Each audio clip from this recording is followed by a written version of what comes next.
Hello dear student, good evening. Welcome to SB Virendra classes में आपका स्वागत है। स्टूडेंट, मैं बोर्ड एग्जाम स्पेशल लेकर आया हूं क्योंकि बोर्ड एग्जाम आने वाला है। तो इसके लिए मैंने जो पहला चैप्टर जो पोएट्री का वो मैं कवर कर रहा हूं और आगे के क्लासेस में जो इम्पोर्टेंट है वही चैप्टर कवर करूंगा और आपको बताने की कोशिश करूंगा कि बोर्ड एग्जाम में आप किस तरीके से कॉपी लिखे और किस तरीके को क्वेश्चन को पुटअप करिए और स्टेंजा बेस्ड क्वेश्चन, पैसेज, ये सारी चीजें मैं आपको बताने की कोशिश करूंगा। तो आज मैंने जो फर्स्ट पोएम ली है जो पोएट्री से ही है, यानी कि उसका नाम है the dust of snow. Dust of snow का मतलब होता है स्टूडेंट, डस्ट यानी कि धूल, और स्नो का मतलब बर्फ होता है, यानी बर्फ की जो धूल है उसकी बात कर रहा है, जिसको कंपोज किया यानी कि राइटर ने लिखा है compose by Robert Frost. Robert Frost ने लिखा है, Robert Frost and American poet and play right, यानी कि ये अमेरिकन पोएट भी है, कवि भी है, और ये क्या है कि ये लेखक भी है, यानी कि प्ले भी लिखते हैं, नाटक भी लिखते हैं। पोयम जो है ये 1 नंबर का क्वेश्चन आता है, आप इसको स्क्रीनशॉट भी कर सकते हैं। पूछा जाता है कि पोयम कौन से, तो पोयम जो है वो सिंबॉलिक पोयम है ये। और इसमें जो कुछ राइटर के बारे में, जैसे होपलेस एंड टोटली एलोन, वो क्या होता है, वो टोटली होपलेस एंड एलोन होता है। जो मैंने यहाँ पे एक फिगर यहाँ पे मैंने ड्रॉ किया हुआ है, ये मैंने बताया है कि ये जो हेमलॉक ट्री है, ये हेमलॉक ट्री जिसको पॉइजनस ट्री कहा जाता है। और यहाँ पे मैंने बताने की कोशिश की है कि ये समझिए कि जो राइटर है यहीं पे आके खड़ा हो जाता है और इसको क्या सिंबॉलिक पोएम बताएगा। और क्रो यानी कि जो क्रो है यहाँ पे वो बैठा हुआ है और यहाँ पे बैठा है, और जो उसके कुछ कण गिरते हैं राइटर के ऊपर, जो राइटर का मूड होता है वो चेंज हो जाता है। तो इसको मैं आपको स्टेंजा वाइज कवर करने की कोशिश करूंगा। यानी कि जो पोएम है ये सिंबॉलिक पोएम है, लेकिन ये हमारे लोगों में जो थिंकिंग होती है, यानी कि जो पुराने ख्यालात की निगेटिव और पॉजिटिव जो थिंकिंग होती है, यानी कि किसी विधवा औरत है तो उसका चेहरा देख लिया तो यार क्या होगा क्या नहीं होगा, दिन कैसा बीतेगा, लोग अपने सोसाइटी में लोग अरे यार उसका चेहरा सुबह सुबह देख लिया, पता नहीं दिन कैसा बीतेगा, बिल्ली ने रास्ता काट दिया, ऐसा कुछ होता नहीं, ये बताने की कोशिश कर रहा है। यानी कि ये हमसे इतना एडवांस है कि मतलब ये हर चीज को बहुत अच्छे तरीके से बताने के, एक्सप्लेन करने की कोशिश कर रहे हैं। और हमारे यहाँ ये चीज को देखा जाता है, यार बिल्ली ने रास्ता काट दिया, क्रॉस कर देते हैं, थूक देते हैं, आगे की तरफ चलते हैं। ये तो ऐसी सिस्टम को उसने इन सिस्टम को बताने की कोशिश की कि ऐसा कुछ होता नहीं है। आप जिसे बुरा मानते हो, जिस दिन आपका बुरा होगा क्या पता वही आपके लिए बहुत अच्छा साबित हो, ये बताने की कोशिश की। तो मैं आपको बताना जा रहा हूं, यानी कि stanza first, stanza second. Stanza second जो है स्टूडेंट ये इंपॉर्टेंट है, इससे स्टेंजा में क्वेश्चन आने की संभावना है, स्टेंजा से क्वेश्चन आ जाते हैं।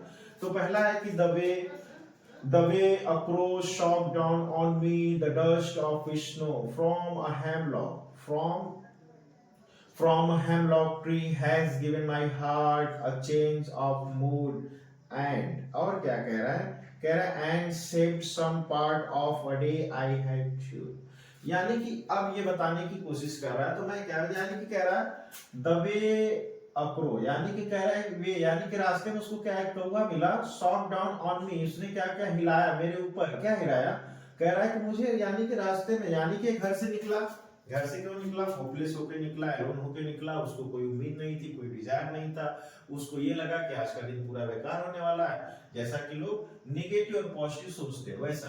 तो इसी को कह रहा है कि the way of a crow shook down on me the dust of snow from a hemlock tree, यानी कि वो रास्ते से अकेले निकला और कह रहा सॉक डाउन ऑन मी, यानी कि मेरे ऊपर हिलाया गया, मेरे ऊपर क्या हिलाया गया, द डस्ट ऑफ स्नो, यानी कि जो बर्फ के कण थे मेरे ऊपर हिलाए गए, गिराए गए, फ्रॉम अ हेमलॉक ट्री, यानी किसके द्वारा कह रहा फ्रॉम, यानी कि जो हेमलॉक ट्री थी उस पे, हेमलॉक ट्री पे कौवा बैठा था, उसी से क्या डस्ट गिरी, यानी कि ये हेमलॉक ट्री है और यहाँ पे राइटर खड़ा है और जो क्रो था यहाँ पे बैठा था, उसके ऊपर जो कड़ गिरी और गिरने के कारण क्या हुआ, गिरने के कारण अब हुआ क्या होगा ये देखते हैं। नेक्स्ट स्टेंजा में फिर क्या कह रहा है, हैज गिवन माय हार्ट, यानी कि उसने कहा कि उसने मुझे दे दिया, क्या दिया, मेरे हार्ट को क्या दिया, अ चेंज ऑफ मूड, यानी कि जो मेरा मूड था, यानी कि जो मेरा मन था वो पूरी तरीके से चेंज हो गया, एंड सेव्ड सम पार्ट, और मैंने अपने, यानी कि सम पार्ट, देखिए यहाँ पे लिखा है सेव्ड सम पार्ट, यानी कि जो पूरा ऑल डे था, यानी कि जो पूरा ऑल डे था उसमें से उसने क्या कर लिया, सेव्ड सम पार्ट, यानी कि कुछ हिस्सा उसने क्या कर लिया, सेव कर लिया, सुरक्षित कर लिया, of a day had dude, यानी कि जो पूरा निराशा से बीतने वाला हाँ, इसमें पूछ देता है रूट का मतलब निराशा होता है, हेमलॉक का मतलब होता है पॉइजनस ट्री। और आपको मैं स्टूडेंट ये बताना चाहूंगा कि जो दूसरा स्टेंजा है वो इंपॉर्टेंट है। इंपॉर्टेंट इसलिए है कि इससे स्टेंजा बेस्ड क्वेश्चन पूछ देता है, स्टेंजा बेस्ड क्वेश्चन पूछता है और स्टेंजा बेस्ड क्वेश्चन पूछ देता है। तो आप याद रखिएगा कि पोएम का एक नंबर राइटर का भी मिलके जाता है कि जो जितने भी पोएट हैं किसी का भी दे सकता है राइटर का नाम। तो राइटर का नाम क्या है? राइटर का नाम हमने का रॉबर्ट फ्रॉस्ट है। आप ये इसको लर्न कर लेते हैं तो आपके लिए बहुत अच्छा है, क्योंकि एक नंबर तो राइटर से आने वाला है, ये तो 100% है। किसी भी पोएम से आएगा लेकिन राइटर आएगा, तो आपको राइटर तो लर्न करना है कि राइटर रॉबर्ट फ्रॉस्ट ने लिखा है। रॉबर्ट फ्रॉस्ट कौन से कहाँ के राइटर? तो अमेरिकन पोएट थे, वो अमेरिका के पोएट थे। वो क्या प्ले राइट भी करते थे, वो नाटक वगैरह भी लिखते थे। अब ये इंपॉर्टेंट है और according to the board exam, यानी कि बोर्ड एग्जाम में भी ये क्या है, अकॉर्डिंग टू बोर्ड एग्जाम, ये बोर्ड एग्जाम में भी क्या है, इंपॉर्टेंट है। बोर्ड एग्जाम में भी ये क्या है, इंपॉर्टेंट है। इसलिए आपको बोर्ड एग्जाम में क्या इंपॉर्टेंट है, बोर्ड एग्जाम में इसका स्टूडेंट स्टेंजा इंपॉर्टेंट है। ये सेकंड स्टेंजा है, इस सेकंड स्टेंजा से पूछेगा।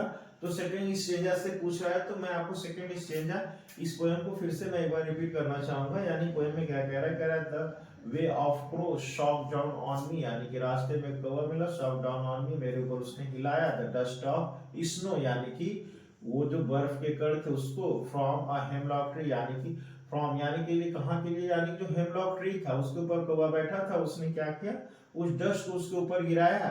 और हैज गिवन माय हार्ट, उसने दिया, यानी कि क्या, मेरे हृदय को, यानी मेरे दिल को उसने क्या किया, चेंज कर दिया। नीचे लिखा है अ चेंज ऑफ मूड, यानी कि जो मेरा मन था वो चेंज हो गया। एंड सेव्ड सम पार्ट, यानी कि जो पूरा दिन उसका बहुत बुरा बेकार जाने वाला था, बिल्कुल स्पॉइल होने वाला था, एक्चुअली में वो क्या हो गया कि वो सेव हो गया। क्यों सेव हो गया, सुरक्षित क्यों हो गया?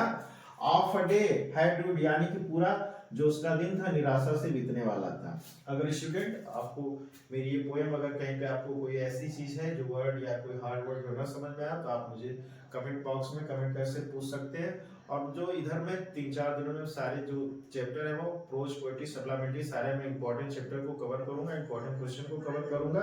और मेरे चैनल का नाम है एसबी बिल्डर क्लासेस। अगर पसंद आए और समझ में आए तो आप मेरे चैनल को लाइक सब्सक्राइब जरूर करें, क्योंकि आगे की वीडियो आप तक पहुंचती रहे। So thank you, good night.